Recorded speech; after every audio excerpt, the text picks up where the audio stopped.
Ini gue bilang kelakuan si Rismon yang ODGJ ini ya, yang saya duga ODGJ, ini makin lama nih makin banyak bukti Pak Jokowi untuk memenjarakan Rismon. Selain duit 1 miliar ya, saya udah siapkan tanah 1 hektar, tanah saya kasih dia. Untuk bangun apa nih? Untuk bangun negara Panci namanya. Ahli forensik harus berbicara masalah forensik, tapi dia harus berbicara juga sebagai ahli yang diminta oleh negara. Nggak bisa sembarang ahli forensik. Dia mengaku pakar telematika selama ini, berarti kan melakukan kebohongan publik. Dia tidak punya sertifikasi. Saya udah mensomasi Rismon. Insya Allah minggu depan juga saya akan somasi sekali lagi, baru saya laporkan dia terkait dengan ijazahnya. Ijazah. Si Rafli Harun itu gue tantang debat tuh, profesor ngaku-ngaku profesor tapi ngomongnya belepotan. Si Rafli Harun ini provokator, wakilnya Amin Rais. Rafli, kau dengar ya kata saya. Pemirsa, nggak main-main. Kali ini Rismon dan teman-teman disomasi. Siapa yang bakal somasi beliau? Pasti teman-teman sudah menyaksikan video yang beredar di sosial media di TikTok. Angka nilai uang itu nggak main-main ini. 1 miliar jarang-jarang di Indonesia somasi dengan angka 1 miliar. Malam ini bersama saya Pembasmi. Ya, kalian cari sendiri Pembasmi, ini tulisan singkatan dari Pembasmi. Mantan vokalis band sekaligus pengacara atau advokat Abang Firdaus Bobo. Jelas ini di belakang. Selamat malam Abangku. Malam. Luar biasa. Siap. Tetap semangat ya ini. Semangat dong. Membela Pak Jokowi dan membela Pak Prabowo, Pak Jokowi membela negara dari kalangan ODGJ. Siap. Merah putih ya. Merah putih. Okay. Nih Bang Firdaus. Kemarin 1 miliar ini nggak main-main ini somasi Bang Rismon. Ini mau beli Pak Rismon atau mau beli buku Pak Rismon atau mau ditantang? Saya malah mau nyiapkan 10 miliar minggu depan. Ya, saya bawa uang 10 miliar cash minggu depan. Kemarin kan 1 M. Kemarin sebenarnya bukan 1 M. Kita ambil 600, ternyata nggak bisa diambil lagi. Baru bisa besoknya gitu. Jadi rencananya 10 miliar di minggu depan. 10 miliar ini nih? Ya, saya mau cash 10 miliar. Kasih langsung ke nih Pak Rismon? Bertarung dulu dengan kita. Gitu. Iyalah, kalau menang dia 10 miliar. Berarti Pak Rismon harus siapkan juga uang yang sepadan 10 miliar gitu? Iya, enggak, taruh di muka. 2 kali lipat dia. Harus 2 kali lipat? 20 miliar. Kenapa harus 20 miliar? Ya karena kan kita memberi sanksi kepada dia, karena udah bikin gaduh. Merusak usaha orang kan gitu. Akibat permasalahan ini, akhirnya ekonomi bangsa kan keganggu nih. Keganggu di saat ya, ekonomi dunia sedang terganggu, ditambah lagi hiruk pikuknya si Rismon bagaikan nuklir yang berisi uranium nih, muter meledak enggak gitu. Jadi kita was-was tuh. Jadi daripada kita was-was, mending kita meledakin aja sekalian gitu. Ini seperti apa, petir ya, kayak lebih dari petir. Makanya sebenarnya efek domino dari perbuatan Roy Suryo dengan si Rismon, Dr. Tifa segala itu. Jadi ini semuanya efek dominonya sangat parah sekali, sangat negatif karena semua kritikan mereka itu tidak mendasar. Dan mereka siapa di bangsa ini? Nggak punya legalitas. Kalau mau kritik di bangsa ini harus punya legalitas dong. Karena dasarnya konstruksi hukum yang terbentuk ini, mulai dari Undang-Undang Dasar 1945 sampai ke Undang-Undang itu jelas turunannya. Yang menjadi turunan Undang-Undang Undang-Undang Dasar 45 nomor pasal 28 ya tentang kebebasan dalam berpendapat. Kadang-kadang kan masyarakat Indonesia ini kan salah menafsirkan Undang-Undang Dasar 1945 tentang kebebasan berpendapat. Tentang keterbukaan publik. Padahal konstruksi hukumnya di dalam hukum tata negara itu ada Undang-Undang Dasar 45, di bawahnya turunannya undang-undang dan peraturan. Jadi aturan-aturan inilah yang menjadi acuan untuk kita berbangsa dan bernegara. Gitu loh. Bukan ke Undang-Undang Dasar 45. Jadi orang salah mengejawantkan bahwa kami orang Indonesia bebas berbicara, terserah gue, negara-negara gue. Itu salah, pemahaman hukum yang salah. Jadi mulai sekarang orang tidak boleh lagi sembarang berbicara kalau mereka tidak punya legal standing. Legal standing ada arti gini. You mau berbicara tentang apa? Saya mau mengkritik orang. Oke, masuk di organisasi. Organisasi apa yang mengkritik itu? Kamu mau mengkritik tentang apa? Keuangan. Cari LSM tentang keuangan. Tidak hanya persoalan kapasitas saja. Tidak kapasitas. Saya warga negara berhak berbicara. Tidak. Sekarang sudah diatur semuanya. Apalagi mengaku sebagai ahli. Ahli forensik harus berbicara masalah forensik, tapi dia harus berbicara juga sebagai ahli yang diminta oleh negara. Nggak bisa sembarang ahli forensik. Ahli forensik kagak ada kompetensinya, nggak ada uji kompetensi, nggak ada sertifikasi. Nggak sama negara itu. Oh enggak. Jadi dia ahli forensik yang ada di kolong jembatan. Gitu loh. Jadi waktu dia tidur di kolong jembatan bangun tahu jadi ahli forensik. Jadi pakar telematika. Jadi ini gembel mengaku ahli forensik. Gembel mengaku ahli forensik. Ya, gembel yang hina dina mengaku ahli forensik. Nah, gitu. Bung Firdaus melihat ini kan ada hal yang dipertentangkan soal undang-undang KIP nih, keterbukaan informasi publik ini. Bang Firdaus ini pasti orang yang sangat matang di dunia advokasi. Apa yang mereka begitu kekeh nih pengen melihat ijazah Pak Jokowi dan memaksakan Pak Jokowi harus menunjukkan ini bagaimana Bung Firdaus memberikan elaborasi tentang keterbukaan informasi publik ini. KIP itu Undang-Undang Keterbukaan Publik itu Undang-Undang Nomor 14 kalau nggak salah ya. KIP keterbukaan informasi publik kalau nggak salah Undang-Undang Nomor 14 ya. Jadi ada poin-poin yang dijelaskan dalam Undang-Undang KIP itu termasuk turunannya bahwa keterbukaan publik itu untuk kebijakan. Untuk kebijakan. Kebijakan anggaran, peraturan dan lainnya. Jadi artinya di sini hanya untuk kebijakan. Misalnya kebijakan yang dianggap salah kepada pejabat yang sedang memerintah boleh menggunakan undang-undang KIP, tapi yang berkaitan dengan dana APBN, APBD dan kebijakan publik. Tetapi kalau urusan pribadi, jasa orang mau diuyak-uyak, mentang-mentang dia mantan pejabat mau diuyak, nggak bisa masuk undang-undang KIP.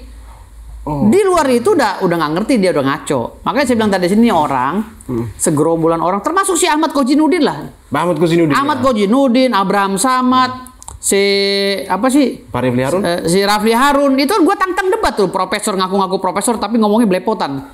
Gue tantang debat dia, gitu loh. Ini orang-orang ini segerombolan orang yang baru bangun tidur, tetap mimpi jadi pakar-pakar semua gitu loh.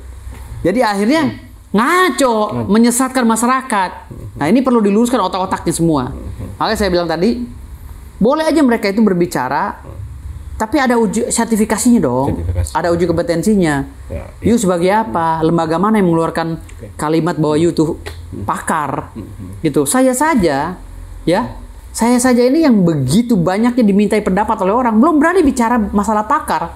Karena saya merasa ilmu saya masih kurang. Gitu. Tapi ini kok orang pada gampang banget ya, pakar. Saya pakar. Pakar apa sih arti pakar itu? Lu ngerti ya konstruksi hukum tata negara? Yang namanya orang pakar, orang ahli itu punya linearitas. Bukan saja linearitas, tetapi ada uji kompetensi. Di bidangnya. You misalnya pakar telematika, Roy Panci ini kan ngaku-ngaku pakar telematika. Nah, lu sekarang linear nggak pendidikan lu dengan kepakaran lu itu? Pendidikannya aja bukan ahli IT kok, bukan di bidangnya, bukan prodi IT, prodi lain kan gitu. Dia mengaku pakar telematika selama ini, berarti kan melakukan kebohongan publik. Dia tidak punya sertifikasi. Dia hanya mengaku-ngaku. Artinya dari situ aja Roy Suryo itu kan jejak digitalnya banyak. Udah nyolong panci di rumah dinas kan gitu. Artinya nyolong panci itu panci yang harusnya dikembalikan kepada negara dibawa pula. Urusan panci yang harganya murah aja, yang ibu-ibu juga males ngebahasnya. Roy Panci dibawa juga gitu loh. Betapa terhinanya manusia seperti ini gitu. Jadi bagaimana mau membenahi bangsa sementara mentalnya aja bobrok. Roy Suryo ini mentalnya bobrok gitu. Bagaimana mau mengkritisi bangsa sehingga menjadikan bangsa ini jadi bangsa madani. Sementara dia aja mentalnya kerupuk, mental bobrok. Mengaku pakar, tapi pakar apa? Tapi ketika beliau masuk bicara soal hukum ini kan, bagaimana nih Bung Firdaus melihat dia? Ketidakrelevansinya beliau dengan dia bukan seorang ahli hukum juga, tapi memaksakan kehendak supaya... Iya, makanya omongannya ngaco semua. Karena dia tuh seakan-akan dia tuh udah memegang semua keilmuan yang ada di Indonesia ini, seakan dia mewakili seluruh masyarakat yang nggak ngerti apa-apa. Padahal omongan dia dari A sampai Z saya baca tuh ngaco semua, gitu loh. Nah ditambah lagi si Rismond CS ini ya, nih kalau menurut gue ikan betok kena pancing ya kan, muridnya robek jadi sembarang ngomong gitu loh, karena kepedesan ngoceh-ngoceh. Jadi ini ikan betok ini ya kan sembarang ngomong, bicara bla bla bla bla bla bla. Saya pakar forensik. Saya begini, saya S3-nya di Jepang. Begitu dicek S3-nya nggak mengakui kampusnya. Kan ini suatu kebohongan publik yang benar-benar melanggar undang-undang. Tetapi juga nggak perlu diperiksa lagi, nggak perlu dilaporkan lagi. Cukup laporan Pak Jokowi dijadikan acuan untuk memenjarakan mereka. Saya kemarin kan wawancara Pak Rismond secara langsung menanyakan soal latar belakang pendidikannya khususnya S3 di Yamaguchi. Tapi beliau menjawab, saya sudah melaporkan orang yang melakukan pencemaran nama baik terhadap latar belakang pendidikannya S3 di Jepang. Menurut Bang Firdaus gimana ini? Malah yang kita menanyakan ingin tahu tentang latar belakang benar apa enggak S3-nya, tapi dia malah melaporkan pencemaran nama baik gitu. Kalau pelaporan dia itu sudah dilakukan oleh dia, saya yakin itu mentah. Karena orang yang berbicara bahwa ijazahnya si Rismond S3-nya juga palsu itu juga saya rasa punya data.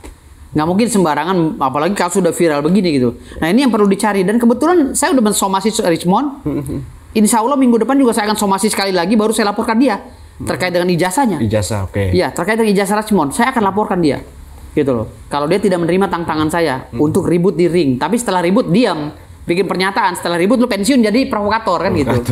Nah, gitu. Ini dari ijazah mereka susah berkelit nih, terus skripsi. Setelah skripsi, koran kedaulatan rakyat. Ini tiga-tiganya diubek mulu, dicari di sisi kelemahannya.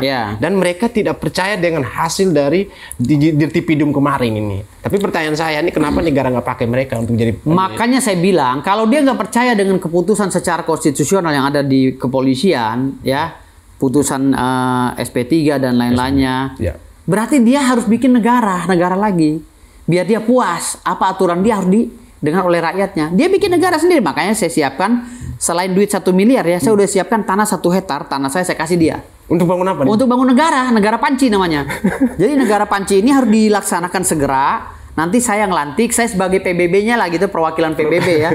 Jadi Persatuan Bangsa-Bangsa, ntar saya siramin pakai air kendi itu berdua, Roy Suryo sama si Rismond ya, saya siramin pakai kembang 7 rupa. Saya lantik dia jadi presiden Panci. Gitu loh.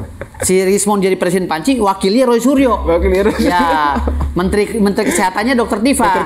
Tapi sebelum jadi menteri kesehatan, Dr. Tifa diperiksa juga kejiwaannya. Takutnya stres gitu loh. Takut orang ODGJ kan nggak cocok juga di negara baru. Berarti benar apa yang dikata oleh Pak Opung Luhut ini, Bang. Itu orang-orang sakit jiwa. Orang sakit jiwa, Pak. Makanya saya tadi di podcast yang tadi, saya bilang, tolong pemerintah ini bentuklah cyber ODGJ. Jadi ketika ada orang-orang yang kritik pemerintah, gejala-gejala seperti Rismond dan si Dr. Tifa dan si Roy Panci, itu harus segera ditangkap. Dipantau, tangkap, dicek kejiwaannya, dites ya, lalu suntik penenang. Ya, suntik penenang. Karena orang kayak begini rasa-rasa obatnya habis gitu loh. Kalau obatnya udah habis bikin rusuh negara ini gitu. Makanya sebentar tangkap mereka. Harus segera ditangkap. Termasuk si Ahmad Kozinudin, pengacaranya. Saya referensi banget tuh kalau ada dokter jiwa yang nangkep dia, tolong segera diperiksa karena ngomongnya udah ngaco. Pengacaranya gitu. Harus segera diperiksa tuh ke dokter jiwa. Kan dengar-dengar mereka ini kan ada sebagian dari minta maaf. HTI sama FPI ini. Ya kalau Bang Firdaus melihat ada keterhubungan antara itu juga gitu. Kalau itu sudah pasti, kalau memang intelijen bilang dia itu orang mantan ex HTI, berarti dia orang-orang militer. Maksudnya agenda ini, proyek yang mereka gembor-gembor ini adalah sokongan dari belakang. Bisa jadi ada sokongan, dan saya yakin ada sokongan. 1000% ada sokongan. Berarti gitu Bang Firdaus melihat kalau melihat kemarin Bang Rismond bertemu dengan Habib Rizik nih. Ini apa tanggapan Abang? Cium tangan lagi nih. Oh, kalau saya nggak ikut campur kalau Habib Rizik. Karena Habib Rizik berbeda konteks, saya bicara yang Rismond aja. Rismond aja. Ya, kalau mungkin dilihat bahwa dia ingin mencari perlindungan ketika sudah diserang sana sini, ingin mendapat dukungan dan juga dari kalau Habib secara Rizik. Psikolog sudah seperti itu image masyarakat bahwa dia mencari perlindungan kemana-mana. Tetapi kalau untuk Habib Rizik konteksnya berbeda. Saya nggak mau komentar. Jadi ini khusus Rismond saja, masih Roy Panci sama Dr. Tifa serta lain-lainnya. Nah, kalau kita melihat keterhubungan ini, kan ini isu terus bergulir. Kemudian Pak Prabowo ini enjoy aja nih. Gimana ya? Ini apa tanggapan Bung Firdaus melihat? Apakah Pak Prabowo sengaja membiarkan aja, udah mereka main gitu, nanti masyarakat yang justifikasi lalu ada keyboard warrior-nya, wah di sana sini gitu? Gimana? Jadi begini, inilah hebatnya Pak Prabowo. Pak Prabowo kan orang nomor 1 di Indonesia. Dibanding sama si Rismond kan kastanya udah hancur banget kalau Prabowo ngurusin ginian kan gitu. Kalau Rismond kan polsek aja cukup kan gitu. Saya mau ngelapor ke polsek, bila perlu kalau ada yang rendah lagi, pospol lah. Saya lapor ke pospol saya Rismond. Kehebatan kalau saya lapor ke Mabes gitu. Jadi artinya kalau seandainya Pak Prabowo ikut ngurusin Rismond dan Roy Panci ini, ODGJ ini, saya rasa nggak relevan. Karena masih banyak urusan negara yang lebih pantas diurus oleh Pak Prabowo ketimbang manusia ODGJ, segerombolan manusia ODGJ ini. Yang saya duga ODGJ, tuh kata Cicek bener. Ya, saya duga ODGJ gitu loh. Makanya sebenarnya segera bentuk cyber ODGJ, tangkap mereka. Ketika dia gak ada gejala, suntik mereka. Bila perlu suntiknya yang permanen lah, berapa yang setengah tahun atau setahun ya, biar dia tidur 1 tahun, di negara jadi aman gitu. Nih pemirsa, apakah Anda setuju nih usulan dari Bung Firdaus bahwa negara harus membentuk cyber ODGJ. Karena ini udah nggak wajar mereka. Udah nggak wajar tuh, termasuk Mama Ompong yang sering ikut si Ahmad Kojinuddin apa segala itu. Termasuk si Ahmad Kojinuddin harus diperiksa psikiater. Menuk Wulandari. Semuanya itu periksa. Itu tuh orang-orang gejala. Kemarin gejala ODGJ-nya ada. Gejalanya. Ada gejala ODGJ. Kita perlu ngecek. Kalau menurut saya perlu dicek itu. Karena ini udah rombongan ODGJ semua. Udah nggak relevan. Kenapa? Dia teriak masalah ini, pindah lagi ke sini, pindah lagi ke sini. Jadi wah ini udah bukan mengatasnamakan rakyat, dan orangnya itu aja jumlahnya dan bisa kita sebut gitu. Nah, ketika mereka bermain di isu ini juga masuk juga ada Pak Saididu dan teman-teman, Pak Saididu, Bang Refli, terus nih siapa, Amin Rais, ya sokong lagi isu pemakzulan ini. Ya kan bapak provokatornya Amin Rais, bapak provokatornya. Bapak bangsa provokatornya yaitu Bapak bangsa provokator. Bila perlu dia tuh penasihat negara panci gitu loh. Juluki penasihat negara panci Pak Amin Rais itu. Karena bapak provokatornya dia kan gitu. Kalau menurut gua ya struktur ini gimana? Kalau di struktur negaranya dia itu Dewan Penasihat Negara Panci. Pak Amin Rais itu Dewan Penasihat Negara Panci. Di bawah-bawahnya ini tadi yang gue sebutin gitu loh. Nah presidennya si Rismon itu tadi. Iya. Kan kita bisa sebut semua gitu. Dan gue berbicara ini demi kemaslahatan bangsa loh. Karena udah sangat mengkhawatirkan sekali gerakan mereka ini. Lu bisa bayangkan. Seluruh negara ini, baik di Eropa maupun di Timur ya, di Timur artinya di Asia Timur, Asia Tenggara, Blok Timur lah. Uni Eropa dan Blok Timur. Ini sedang membahas masalah perang konvensional. Jadi mereka sedang mengantisipasi untuk melindungi rakyatnya dari peperangan konvensional nuklir apabila terjadi. Makanya sekarang mereka bikin bunker-bunker untuk menyelamatkan masyarakatnya. Karena efek dari nuklir ini jangan salah. SAR bomba itu bisa ngancurin satu benua, satu nuklir. Ya. Bisa menghancurkan ya SAR bomba. SAR bomba itu yang ditakutkan oleh dunia. Di punya Rusia. Di Hiroshima dulu itu. Oh itu kecil. Chernobyl kecil itu. Chernobyl baru kentut aja udah membunuh berapa orang kan gitu. Nagasaki Hiroshima masih kecil itu. Ini SAR bomba. SAR bomba ini beranak pinak dan jumlahnya itu belasan ribu. Ya, belasan ribu loh punya Rusia. Punya Ukraina 3 sampai 4 ribu. Nuklir sekelas SAR bomba. Amerika belum. Cina belum. Korea Utara lebih parah lagi. Daya hulu ledaknya. Amerika bisa tenggelam dengan satu nuklir. Kalau seandainya perang konvensional ini udah terjadi, jangankan meledak, ngelewatin negara kita aja tuh virusnya banyak. Dan paru-paru kita bisa hancur. Nah ini yang sedang dibahas oleh negara-negara di dunia. Mereka sedang membahas bagaimana caranya nuklir ini agar kita terhindar dari nuklir karena bumi ini terlalu banyak nuklir. Ya kan? Kita bagaimana cara mengkonsep keselamatan masyarakatnya. Rismon lagi ributin masalah ijazah. Jokowi itu udah pensiun, ngapain diucak-ucak ijazahnya? Gitu loh. Kok nggak elit banget pemikiran negara kita ini? Coba bantulah Pak Prabowo yang sedang giat-giatnya membangun bangsa, menghabisi semua para koruptor. Bagaimana caranya negara kita ini sehat lagi? Jangan sampai negara ini jadi ladang gosip hoax gitu. Coba gimana sih dengan? Nah sekarang Pak Prabowo sedang membentuk tim olahraga, menggalakkan Liga 1, Liga 2, ya kan bola gitu kan, seperti itu kan, karate dan lain-lainnya. Coba, ini kan hal positif yang dibentuk oleh Pak Prabowo agar masyarakat Indonesia tidak jadi ODGJ seperti si Rismon dan si Roy Panci gitu loh. Makanya tadi, cobalah kita Roy Panci. Nah, makanya gue mendukung program Pak Prabowo daripada kita menyebarkan hoax dan membuat gaduh bangsa. Ya, gue akhirnya kemarin jadi promotor. Gue siapkan duit 1 miliar promotor Roy Panci, Dr. Tifa, sekaligus dengan Rismon dan lain-lainnya. Gue udah siapin ring, duit 1 miliar. Ini bisa bertambah. Lu lawan orang-orang yang gue tunjuk nanti. Lawan untuk di ring. Tentunya beratnya sama, besarnya sama. Kita mainkan. Nah kalau kita melihat in proses pelaporan ini, Pak Roy Suryo ini dia kan mereka gagalkan kemarin dengan Dumasnya mereka, kemudian di Dirtipidum kemarin. Kemudian ini akan ada laporan lagi, gugatan lagi mereka untuk meminta gelar perkara ulang. Itulah yang saya bilang tadi, mereka itu tidak sama sekali mengerti tentang konstruksi hukum tata negara. Lu bisa bayangkan di situ ada si Rafli Harun yang katanya pakar tata negara. Gue bilang tata negara apa tata boga, gue bilang gitu. Karena orang tata negara nggak begitu ngomongnya. gitu loh. Ada si Ahmad Kojinuddin, ada si Abraham Samad, ya kan? Ada si A, si B, C, itu orang-orang pakar semua. Kenapa sih nggak bisikin bahwa itu ada jurisprudensi? Laporan lo udah di SP3. Jadi kalau lo berbicara masalah ijazah Jokowi di pidana udah nggak bisa, karena udah ada jurisprudensi, ya kan? Gugatan lo di beberapa pengadilan sudah ditolak oleh pengadilan NO semua. Artinya udah ada jurisprudensi, lu mau ngapain lagi? Walaupun lu 1000 kali gugatan ulang, itu NO-nya udah kebanyakan banget. Gitu loh. Karena hukum itu bukan kita kayak mau beli es kemong gitu, dicolok mana yang enak dijilat dulu, nggak kayak gitu. Hukum itu ada acuan, ada SOP, ada standarisasi. Dalam putusan pengadilan juga ada standarnya. Apakah gitu nih Bung Firdaus melihat keputusan dari penyidikan di Dirtipidum kemarin itu bisa setara hakim juga bahwa menyatakan SP3 dan setara dong. Kalau SP3 kan semuanya itu tergantung daripada jaksa dan polisi. Betul, sekarang mereka berharap banget untuk bisa sidang lagi nih. Ini dari mana kalau sudah setara hakim? Makanya gue bilang tadi, atau gini deh, gue siapin aja tempat gue adalah tanah kosong, ya hakimnya biar gue aja jadi hakimnya gitu loh. Maksud gue tanah kosong, gue punya tanah 3 hektar tuh di Cikupa. Gue bikin mejanya, si Rismon lah gugat nggak apa-apa terserah. Gue yang hakimnya, dia lapor ke gue lah, ntar gue sidang-sidangin gitu loh.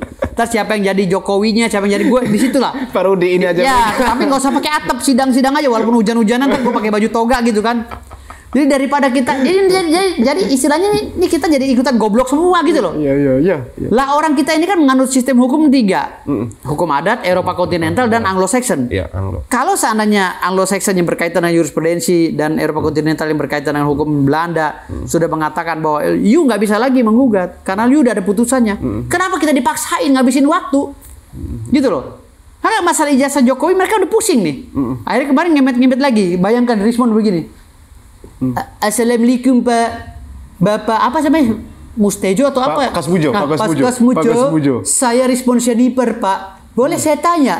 Oh yang itu kemarin video. Kan gue bilang maksain banget lu Rismon. Gitu loh. Lu siapa ngetok-ngetok pintu orang, ngupload video untuk ngejelekin Pak Jokowi? Ngapain? Itu aja sudah menjadi barang bukti, alat bukti untuk dilaporkan undang-undang ITE. Kalau Pak Jokowi mau melaporkan itu aja bukti. Ini gue bilang kelakuan si Rismon yang ODGJ ini ya, yang saya duga ODGJ, ini makin lama nih makin banyak bukti Pak Jokowi untuk memenjarakan Rismon. Secara nggak sadar. Padahal dia tuh setelah dilaporkan Pak Jokowi harusnya kan diam. Tapi makin parah, makin ngomong, nantang itu. Nah baru-baru ini juga tuh. Nantang Kapolri. Ya saya baru lihat video-videonya si Rismon menghina Pak Tito. Menghina Pak Tomsi, menghina Bang Silver. Bukan. Bang Silver juga dibilang penjilat. Ya mantan Kasat Polda Metro Jaya siapa? Dia kakak letingnya abang saya kan sekarang bintang 1 juga. Dia bintang 1, abang saya kan sekarang mau naik bintang 1. Jadi kakak letingnya siapa itu dulu ya. Jadi semua perwira polisi ini dihina sama dia, bahkan dia bilang kotornya itu se-Asia Tenggara. Kan gila. Jenderal masih menjabat dia bilang kotornya. Mendengar itu makanya saya panas. Generalisasi fitnah. Iya, fitnahnya lebih kejam daripada pembunuhan. Nah, saya ini pengacara. Ya. Saya setiap hari, setiap detik itu selalu berkonsultasi bersama kawan-kawan untuk bekerja sama dengan pihak kepolisian, jaksa dan hakim. Kita tahu persis nggak semua polisi itu bejat. Paling yang bejat itu 0,5%. Itu pun yang mendukung pilpres lain. Iya. Sisanya tuh orang-orang benar semua loh polisi. Saya udah sering bertemu dengan polisi, penyidik apa segala itu. Ya Allah, mereka itu kadang-kadang orangnya sholat, rajin, nggak neko-neko gitu loh. Ya sidang-sidang, ya lu tersangka ya tersangka aja, lu nggak yang pulang kan gitu. Jadi image negatif yang distigmakan oleh si Roy, Rizal Fadilah, si Rismon Syaniper ini mencemarkan nama Polri di kancah internasional. Bayangkan, katanya Jenderal Polisi Indonesia siapa namanya itu, dia bilang dikenal cacat, koruptor dan cacat di dunia Asia Tenggara. Kan gila itu. Gitu. Itu masuk parameternya apa dia menjustifikasi polisi itu, perwira itu? Itu bisa kena pasal nggak itu? Oh ya Hengki tadi, Bang Hengki ya itu. Mantan Kasat itu Bang Hengki, Brigjen Hengki. Itu bisa kena pasal nggak itu? Kena dia. Makanya kan saya udah somasi, saya udah conteng-conteng tuh mana pasal-pasal yang bakal kena dia setelah gue laporin nanti. Ini menumpuk nih pasalnya. Numpuk. Seabrek nih berkasnya. Karena besok juga Pradi Bersatu akan melaporkan. Iya benar. Kalau gue kan versinya pembasmi. Nah, Perkumpulan Badan Advokat Saudara Pendidikan Indonesia di bawah pimpinan gue. Nah, gue akan melaporkan juga dia minggu depan. Nah, kalau Pradi Bersatu besok di saya ikut dong untuk press release-nya itu. Saya ikut juga. Kita akan laporkan, tapi saya somasi kedua dulu. Oh, pas somasi kedua. Iya, somasi pertama kan udah minggu depan nih somasi kedua. Saya ketinggalan informasi somasi pertama ini. Somasi kedua minggu depan. Nah, somasi kedua nggak didengarkan, saya laporkan dia. Oke, siap. Gitu. Nah, Abang, ini terkait laporan Abang nanti minggu depan ya, somasi ini, delik-delik apa saja yang akan Abang bakal sematkan ini buat Pak Rismond dan teman-teman ini? Kalau deliknya kan karena berkaitan dengan pemimpin bangsa ya, pasti saya memakai delik biasa. Delik biasa itu atau delik relatif ya, jadi artinya siapa saja bisa melaporkan, gitu loh, nggak mesti harus Pak Jokowinya yang ini kan melaporkan. Sekian banyak laporan nih dari Pembasmi, ada Pradi Bersatu, ada relawan Pak Jokowi, pasti ada beberapa laporan mungkin yang sama ini ya. Mungkin Abang berencana mungkin ini kan dengan Pak Rismond yang sudah berbicara sampai ke level internasional, mencemarkan nama negara Indonesia ya, pemimpin atau mantan pemimpin negara Indonesia dikatakan pembohong ataupun beberapa hal ini kan beberapa jenderal juga beberapa jenderal juga bilang Asia Tenggara ya, ini kan artinya marwah negara Indonesia ini martabat itu bisa masuk dalam pasal pencemaran nama baik juga atau bukan saja pasal pencemaran nama baik, kita bisa kategorikan dia itu pengkhianat bangsa. Saya samakan dengan pengkhianat bangsa. Kenapa gini? Setelah saya selidiki, patut diduga Rismond ini ternyata membuat gaduh se-Indonesia ini, memang menulis buku. Ya, bukunya yang akan dijual ke berarti dia sengaja bikin ke majalah internasional seperti Amazon dan lain-lain. Dia sengaja bikin panggung agar dia dapat bahan untuk menulis buku. Dia tulis semua, dia ceritakan semua ke negara asing tentang negara kita. Lalu dijual. Artinya kan dia ini ada titipan ini. Si Rismond ini pengkhianat bangsa, diduga pengkhianat bangsa. Kalau ini benar, dia menulis buku karangan dia. Ini saya minta kepada masyarakat Indonesia untuk mencari bukunya si Rismond. Jangan beli begitu. Bukan jangan beli, dibeli biar tahu apa sih pernyataan Rismond di dalam buku itu, dalam tulisannya. Karena yang saya Amazon ada salah satu di Amazon katanya. Jadi saya mempunyai tim secara secara sukarela kami bergerak. Dan tim kami menyelidiki bahwa memang ada buku yang ditulis oleh diduga ada buku yang ditulis oleh si Rismond menjelek-jelekan Indonesia di mata internasional. Nah, itu cari bukunya dan dia tuh dijual kalau nggak salah satunya di majalah Amazon Amerika USA. Nah, tujuan dia menulis buku itu untuk dijual ke sana itu apa? Berarti kan dia membocorkan rahasia negara, menjajahkan negara bangsa Indonesia. Ini sama dengan pengkhianat. Pengkhianat bukan saja pasal biasa ini. Ini masalahnya adalah hukum internasional. Makanya saya bilang tadi sini kita lihat dulu. Tambah besar kepala dong dia dari kelas polsek naik ke ini langsung ke bawah ke hukum internasional ini. Bukan pelanggarannya. Bukannya saya tetap saya akan ininya di polsek. Bila perlu pospol gitu. Pospol ya. Iya, terlalu tinggi kalau di Polda dan Polres. Jadi maksud saya di sini saya sedang menyelidiki dengan tim saya, bener nggak dia ini membuat buku sengaja mengocok-ngocok politik di Indonesia untuk dituliskan di satu buku dia dan dibayar mahal oleh orang luar negeri. Dia yang mencari keuntungan dari mencari keuntungan tidak murni untuk pro rakyat. Jadi taruhan 1 miliar ini beli buku aja atau gimana? Buku ngapain saya beli buku dia? Buku nggak laku itu kalau saya ya. Buku hoax semua. Berarti ini luar biasa satu analisis bagus dari Abang Firdaus ya, bahwa ada unsur pengkhianat. Pengkhianat ini tidak dalam skala kecil, ini pengkhianat negara. Yang bisa berhubungan dengan hukum internasional. Dia sengaja membuat gaduh di bangsa ini lalu dijadikan bahan tulisan, termasuk dia datangi Pak Kakas Mujo itu akan masuk dalam tulisan dia. Dan itu akan dijual ke luar negeri. Ini yang terkait dia datang ke Pak Kakas Mujo. Itu akan jadi bahan tulisan dia semua. Ada unsur pemaksaan nggak? Pak Kakas Mujo sudah menolak nih, nggak ada waktu, tapi dia terus itu semua akan diceritakan oleh dia di bukunya dia, dan itu akan dijual bisa di luar negeri. Kena pasal nggak itu dia tuh? Pemaksaan, pengkhianatan. Kalau untuk Pak Kas Mujo, kalau dia tidak berkenan bisa pasal 335 perbuatan tidak menyenangkan ya, pasal 315 dan lainnya. Tapi di sini kalau menurut saya Rismond ini lebih ke pengkhianatnya. Pengkhianat ya. Kalau ide si Rismond ini muncul dengan pemikirannya sendiri masih selamat yang lainnya. Tapi kalau ide muncul ternyata mereka berkolaborasi, terjaring secara organisasi. Iya, terorganisir. Ya, berarti mereka harus ditangkap semua pengkhianat negara. Pasti ada orang di balik ini. Pasti ada orang di balik ini.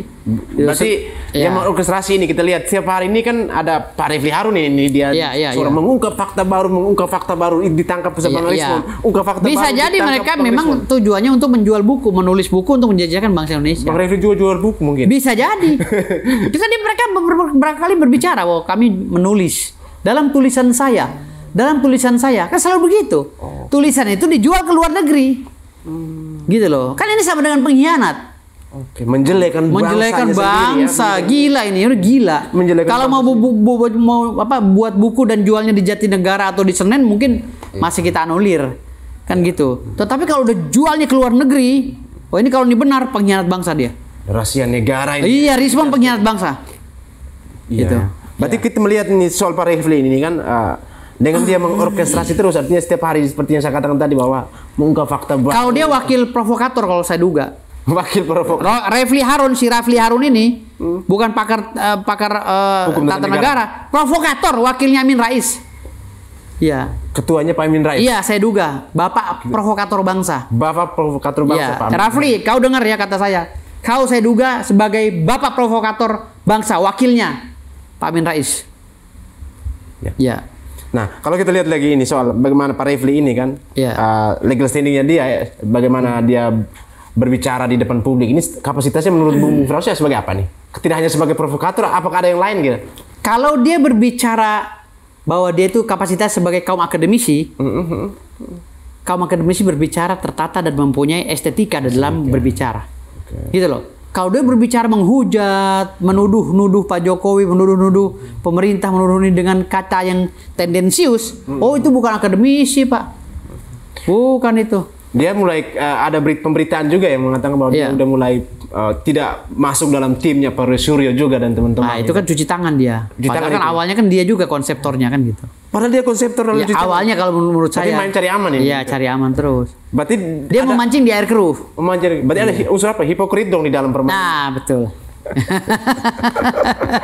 Ada unsur hipokrit nggak pemirsa melihat apa yang dimainkan saya duga begitu. Ini silakan kalian menilai ya, kami bukan menuduh tapi ini apakah ada unsur nggak gitu, karena tadi yang dikatakan oleh Bung Firdaus bahwa ada unsur pengkhianatan terhadap negara itu tuh luar biasa negara ini kita berhasil negara diobok-obok lalu ditulis tentang sejarah negara ini, cerita negara itu tentang diobok-obok oleh dia jual ke negara lain bukunya, itu gila. Seolah mereka menjadi pahlawan. Itu gila banget. Nah, melihat semua biang dari permasalahan ini nih, ada dari hukum, sudah menjelaskan itu, terus bagaimana soal relasi sosial, terus ada permainan ini. Nah, sekarang belum dari segi politik ya. Walaupun Abang Firdaus ini kan di politik bukan tidak terlalu tajam ya, tapi Abang kurang berada di dalam ruang politik karena berada lebih banyak dalam advokasi dan hukum. Betul. Tapi paling tidak antara relevansi antara hukum dan politik ini kan kita melihat ada orang yang bermain di balik itu, yang mengorkestrasi gitu. Jadi saya jelaskan dulu. Hidup di dunia ini tidak terlepas dari politik. Apa itu politik? Politik adalah cara orang untuk menghasut orang lain untuk mengikuti kehendak dia. Jadi semua orang yang berkehidupan, berbangsa dan bernegara di dunia ini, termasuk makhluk-makhluk yang lainnya, batu, kayu, itu berpolitik, Pak.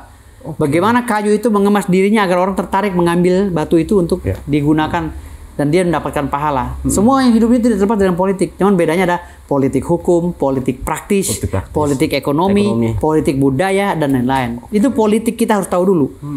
Politik praktis. Politik praktis adalah politik yang menentukan arah kehidupan berbangsa dan bernegara secara hukum. Berarti saya tarik kata-kata saya tarik bahwa Abang kurang itu bukan masuk. Bukan. Itu. Jadi ranahnya Abang itu lebih banyak didominan di hukum. Tapi hukum juga ada hukum politik. Ada hukum politik. Ya, ada politik hukum ya. Politik. Nah, makanya saya bilang dari sini dia nih menggunakan politik bernegara. Mereka ini politik praktis. Artinya mereka sedang mengacak-acak negara dengan politik negaranya untuk dijual beritanya ke luar negeri. Gitu.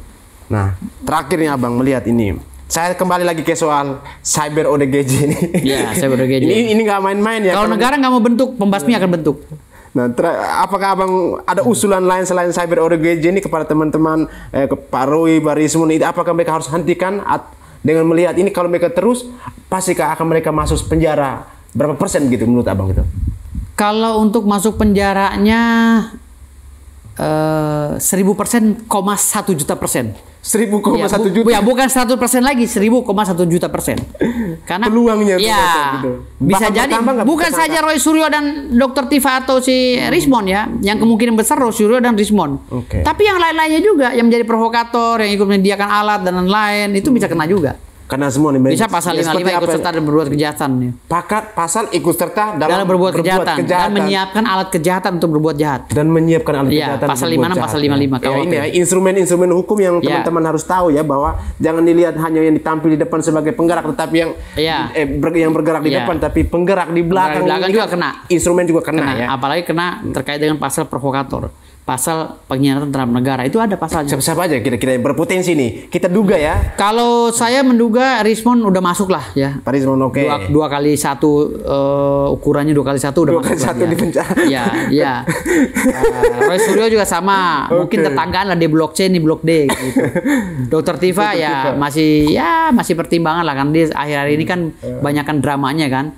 Banyakan membuat udah mau nampun ke Pak Jokowi, udah menangis-nangis. Udah mulai nangis gitu kan, udah mulai. Entar guling-guling ya. Ya, jadi udah mulai gitu. Terus ya yang keempat ini Rafli Harun, dia selalu Rafli Harun udah Abraham Samad juga udah mulai berkicau-kicau juga kan. Iya, dikabarkan bilang mau maju jadi calon wakil presiden ini. Calon wakil presiden katanya. Tapi malah minta Pak Presiden Panci, negara Panci. Kalau negara Indonesia nggak bisa, pemimpin kayak dia bahaya gitu. Gitu. Jadi ada beberapa tokoh-tokoh juga ya, selain Pak Amin Rais tadi. Pak Amin Rais, Pak Sadidu. Apalagi sama. Satu lagi nih musuh kebuyutan abang nih. Sama. Pak Ahmad Kosinudin. Ahmad Kosinudin sama semua gitu. Jadi artinya di sini kita lihat aja ke depannya seperti apa proses penyelidikan ini. Makanya udah banyak yang laporin. Saya yakin 1000%, 1 juta persen masuk. 1000,1 juta persen. Siap. Di penjara. Di penjara. 2x1. Iya. Si Roy Suryo dan si Rismond, Dr. Tifa, Ahmad Kosinudin dan teman-teman ya. Pemirsa, apakah menurut kalian tersangkanya bakal bertambah lagi atau tidak? Dan mari kita dukung langkah yang diambil dari Pembasmi, perkumpulan Badan Advokat Solidaritas Merah Putih yang diketuai Merdeka Indonesia yang diketuai oleh Abang Firdaus Owibowo yang gelarnya panjang sekali. Panjang sekali nih satu banner ini. Karena minggu depan bakal ada somasi 10 miliar. Bang Rismond dan teman-teman harus menyediakan 20 miliar atau 1 kali lipat dari tantangan somasi. Jarang-jarang terjadi di Indonesia. Apa tadi Abang saya lupa tadi satu? Negara apa? Kalian akan saya jadikan pengurus di negara Panci. Saya akan berikan tanah 1 hektar di Parung, tanah saya, untuk kalian bentuk negara sendiri, negara Panci namanya. Dan saya sebagai wasitnya. Saya sebagai pengawas PBB Panci juga saya. Bukan PBB yang HAM. Bukan, PBB Panci. Oke pemirsa, terus pendapat Anda di kolom komentar. Tetap merah putih, kita dukung pemerintah Prabowo Gibran. Mari kita tetap waras. Salam merah putih. Membasmi ODGJ.